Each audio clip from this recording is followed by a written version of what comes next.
আকাশের নিচে জমিনের উপরে আমাদের চেয়ে বড় কোনো গুনাহগার আর দ্বিতীয়টা নাই। এমন কোনো গুনাহ নাই যে আমরা করি নাই, সগীরা কবিরা, জেনে না জেনে, ইচ্ছায় অনিচ্ছায়, শিরকি বেদাতি, বন্ধুর পাল্লায় পড়ে, শয়তানের ধোঁকায় পড়ে হাজার হাজার গুনাহ করেছি। তোমার দরবারে আমরা ক্ষমা চাই, তওবা করলাম, আর জীবনে গুনাহ করব না। রব্বুল আলামিন আমাদের মাসুম বানিয়ে আমাদেরকে তুমি মাফ করে দাও।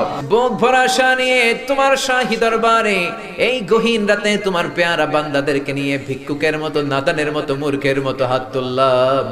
আমাদের হাত দুইখানা কবুল আর মঞ্জুর করে দাও। আমাদের আব্বা আম্মা, দাদা দাদি, নানা নানি, চাচা চাচি, খালা খালু, মামা মামি, শ্বশুর শাশুড়ি, পাড়া প্রতিবেশী, দেশি খেসি, সবাইকে তুমি মাফ করে দাও। আমাদের যত আত্মীয় স্বজন 3.5 হাত কবরের বাসিন্দা, তাদের কবরগুলোর জান্নাতুল ফেরদাউসের বাগান বানিয়ে দাও।